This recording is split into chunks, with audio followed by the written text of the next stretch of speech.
Le Sénégal, comme tous les pays africains, est chargé de mystères. Des mystères dans le sens où c'est peu connu dans le reste du monde. Parmi ces mystères, nous avons les génies protecteurs du Sénégal.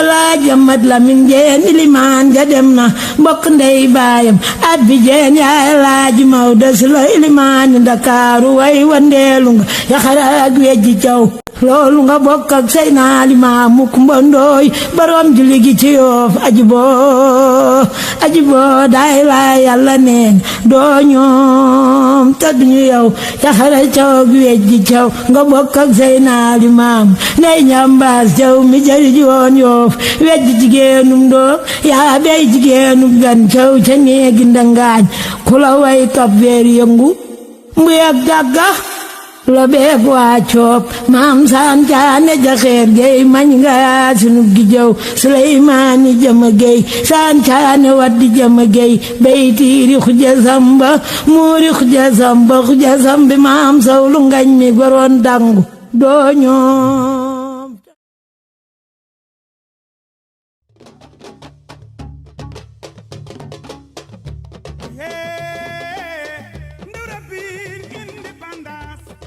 Le Sénégal est le pays le plus occidental de l'Afrique continentale. Il est bordé par l'océan Atlantique dans toute sa partie ouest, ce qui fait de sa capitale un presqu'île, d'où son ancien nom, presqu'île du Cap-Vert. La plupart des villes se situant dans cette zone bordée par l'océan a un génie protecteur. Ces villes sont Dakar, Rufisque, Saint-Louis et l'île de Gorée. Les génies de ces 4 villes sont les plus connus. Cependant, il y en a d'autres dans d'autres villes comme Yoff, Joal Fadiouth, Fatick et Kaolack. Les génies protecteurs sont des êtres surnaturels, spirituels, qui sont des bienfaiteurs et des protecteurs si on respecte leurs exigences et les offrandes qu'ils demandent. Ils peuvent causer des dommages si leurs demandes ne sont pas respectées. Dakar est l'expression francisée de Ndakaaru, qui est l'appellation locale de la ville, qui vient selon plusieurs sources de Dakarau, cité refuge en Wolof, ou de Dakhar, le tamarinier en Wolof, du fait qu'il y avait beaucoup de tamariniers à Dakar dans l'ancienne époque. La théorie la plus plausible est Dakarau, ville refuge, car c'était le refuge des Lébou qui fuyaient le roi Bourba et plus tard le refuge des autres groupes ethniques. La presqu'île du Cap-Vert est entourée de 5 îles qui forment le bouclier mystique qui protège la ville. On retrouve l'île de Wer et de Lar qu'on appelle aujourd'hui les îles de la Madeleine, dont la plus grande est connue aujourd'hui sous le nom de l'île Sarpan, qui porte le nom d'un militaire français rebelle qui a été déporté là-bas. Et la plus petite île, l'île Loun. On retrouve aussi l'île Ber, connue aujourd'hui sous le nom de Gorée, et les îles Tunguen, qui sont Tunguen Yoff et Tunguen Ngor. Selon certains dignitaires, sans ces 5 îles, Dakar disparaîtrait.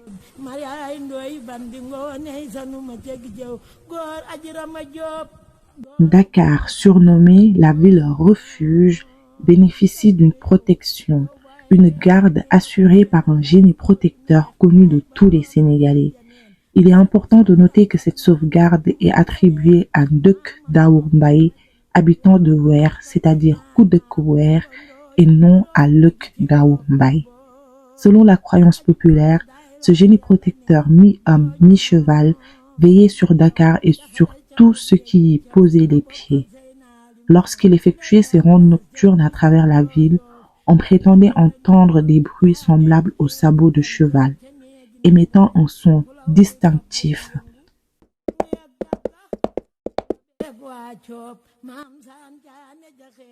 Il habitait entre l'île des Madeleines et Soumbédioune.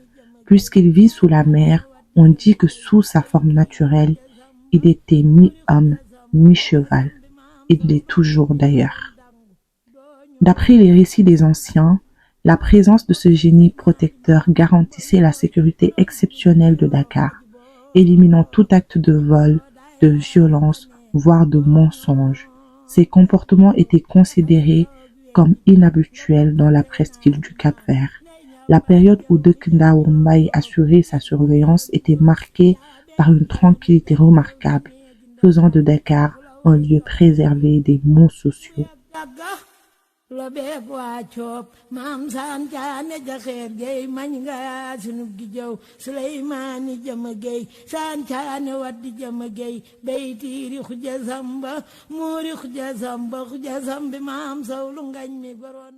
Gorée, une petite île au large de Dakar, porte en elle une histoire forte.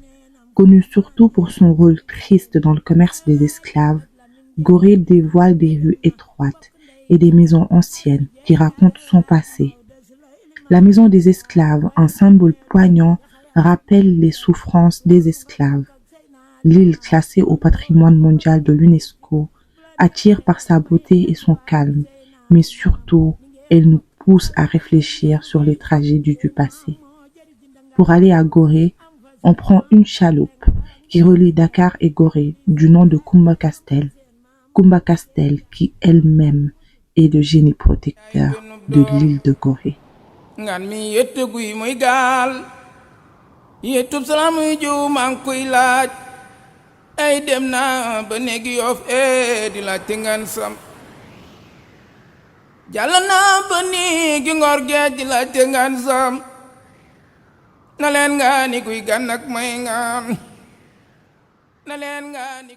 Comme Ndao Mbaye, Kumba Castel assure la protection des habitants et des visiteurs de Gorée.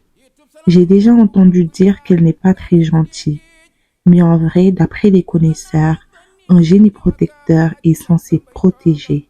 Il ne peut pas être néfaste envers les gens qu'il protège, à moins que ces gens-là ne respectent pas les règles érigées et les conditions qui ont été posées par le pacte entre les habitants et le génie.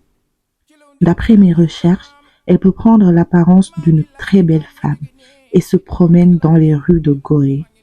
Les gens disent l'avoir aperçue descendre dans montagne et c'est une femme charismatique et élégante dans sa démarche. Dans l'eau, elle est sous sa forme naturelle.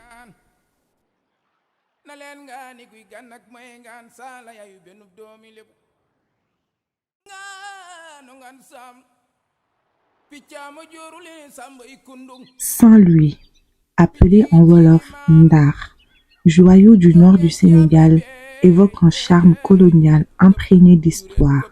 Nichée entre le fleuve Sénégal et l'océan Atlantique, la ville séduit par son architecture coloniale préservée, avec ses rues pavées et des bâtiments au ton pastel.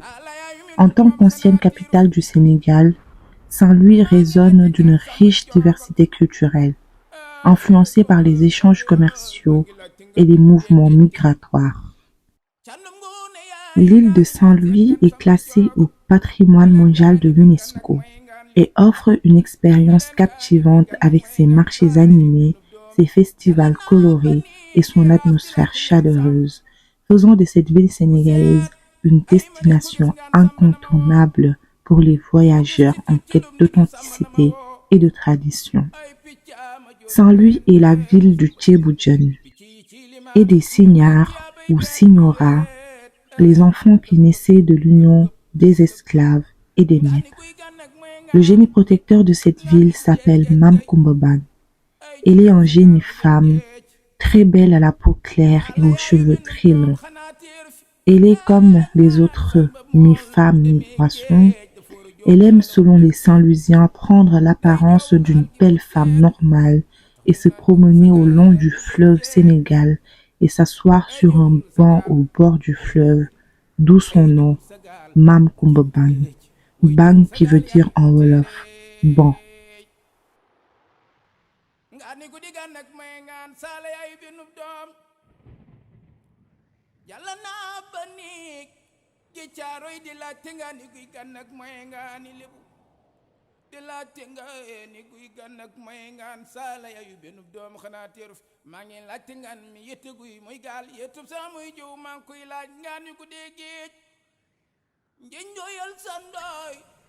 Yoff, quartier côtier de Dakar, séduit par son ambiance animée et son importante activité de pêche.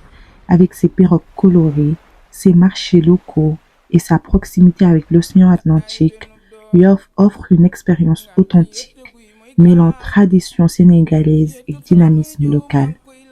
Comme toutes les autres villes côtières du Sénégal, Yoff est protégée par un génie protecteur du nom de Mame Diarra Coumba Ndoye. Comme les génies des autres villes, elle a posé un pacte avec les ancêtres qui doivent faire des rituels d'offrande chez les Lébou et qu'en retour, elle protège les gens.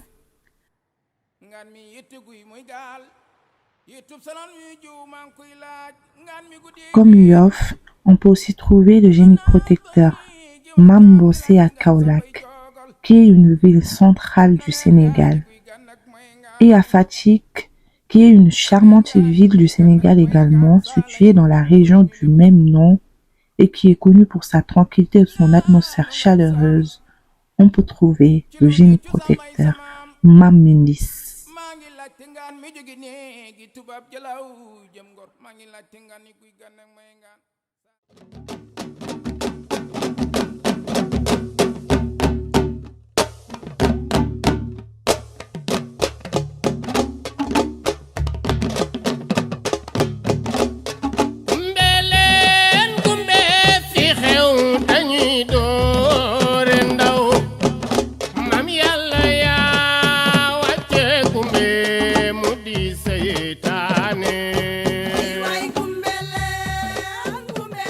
Rufisque est une ville côtière de la région de Dakar et membre des 4 communes françaises au temps où le Sénégal était une colonie. Pour en savoir plus par rapport à ces 4 communes, je vous invite à aller regarder ma vidéo sur les tirailleurs sénégalais.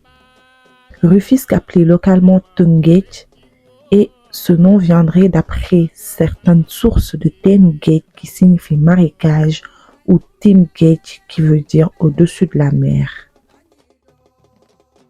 Elle fut l'une des premières villes marquées par l'immigration des Lébou du Jolof, car c'est une ville carrefour. Tu ne peux pas rentrer à l'intérieur de Dakar sans passer par Rufisque, comme tu ne peux pas sortir de Dakar sans passer par Rufisque. Cette ville appartient à un rap, un djinn ou un génie, appelez-le comme vous le voulez, mais qui protège l'ensemble de ma ville.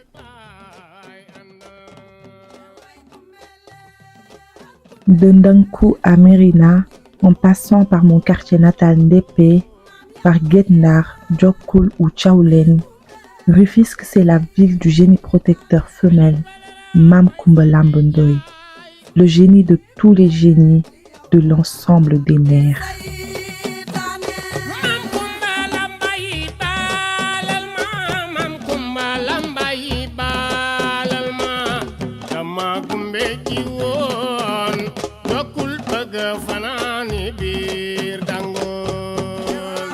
L'histoire de la ville de Tëngéej commence avec Mame Sakhewar Mbaye et Mame Birame Ndoye, 2 guerriers originaires du Jolof. Les 2 s'installèrent d'abord à Kounoune, mais finalement ils décidèrent de se déplacer à Ndankou pour plus de calme. En ces moments-là, Rufisque était rempli d'arbres.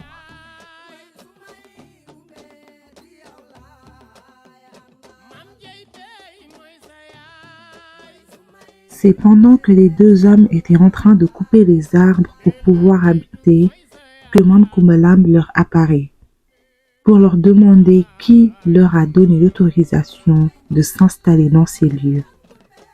Les 2 braves hommes diront au génie qu'ils étaient à la recherche d'un endroit calme pour habiter et ils ont décidé de venir là-bas. Depuis mon enfance, j'entends dire que Mame Coumba est très gentil. Je suis originaire de Rufisque et plus précisément de Ndépé. Mon quartier est l'antre même du génie. Ma maison fait face à la mer et à ce qu'on dit être l'habitacle de Mame Coumba Ndoye. Ce qui fait que j'ai grandi avec toute cette histoire. Quand les 2 hommes ont parlé au génie, elle a accepté de les laisser vivre à Ndankou, qui est le premier quartier des 14 pench de la ville de Rufisque, mais avec des conditions. Pour que les hommes puissent cohabiter avec le djinn, il faut respecter des règles. La condition majeure était le tour, qui est une cérémonie qui se déroule chaque année où on fait des sacrifices en l'honneur de Mam Kumba Lambundoy pour l'honorer, la remercier de protéger la ville et ses habitants, mais aussi lui demander de protéger tout le Sénégal. Il y a aussi les Ndeup. Quand une personne de la communauté des Bou du monde entier tombe malade, d'une maladie mystique surtout, sa famille organise un Ndeup. C'est une cérémonie pour invoquer le rap ou génie, Mam Kumbalamb, pour qu'elle soigne la personne. D'habitude, des animaux sont égorgés en guise d'offrande.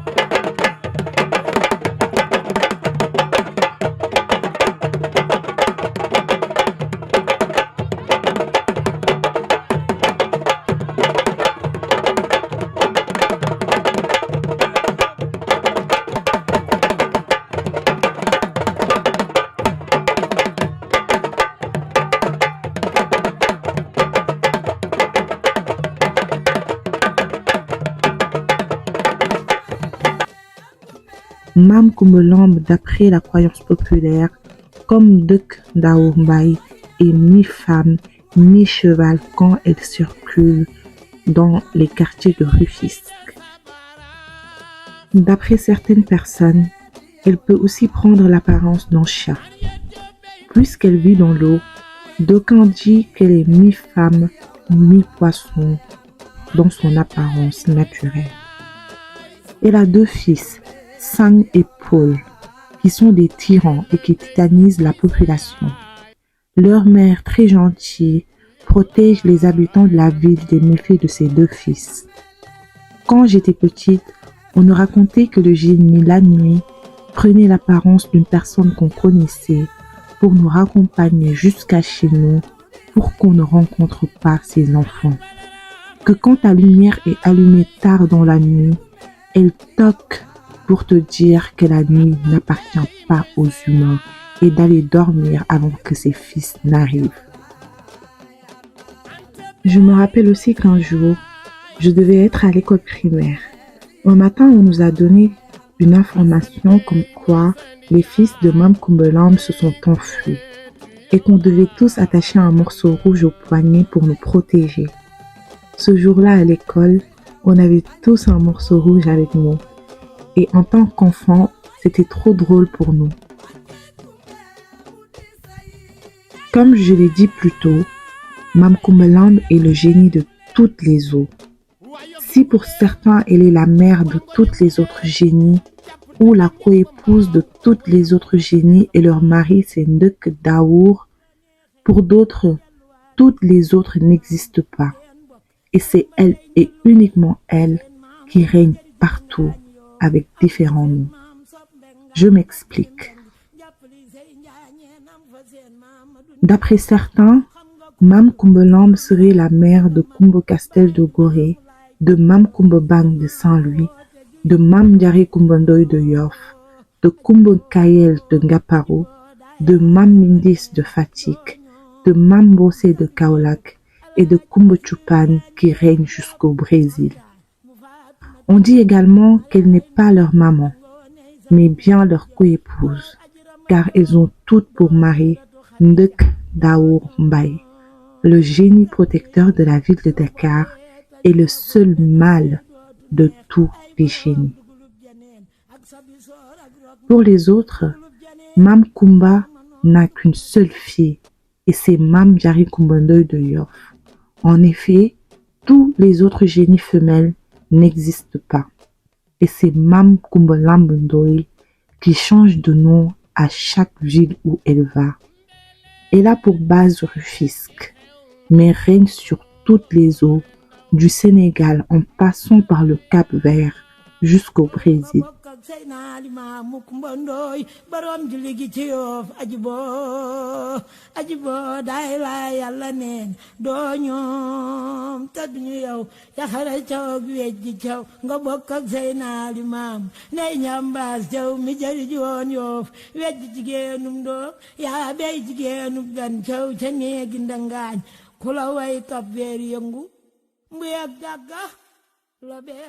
Au Sénégal, la légende des génies protecteurs est très ancrée dans la croyance populaire.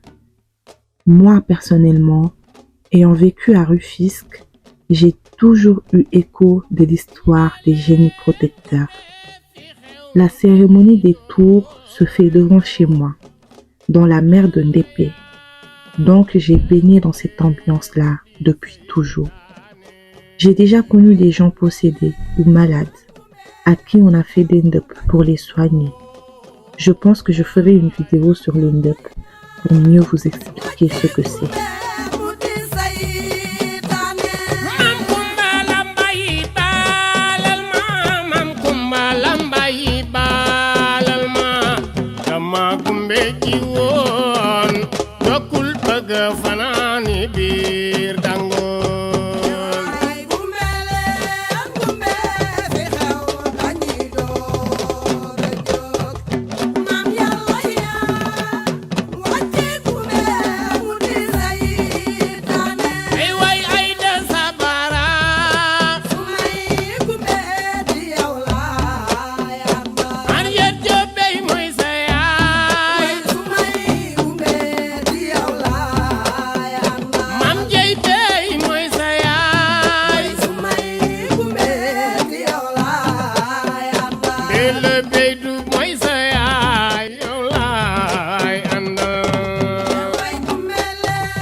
waa Yoff yëngu leen waa Ngor yëngu leen jàpp te ngeen ñëw ba mbaaw woy Abdou Khader Gaye sama waaji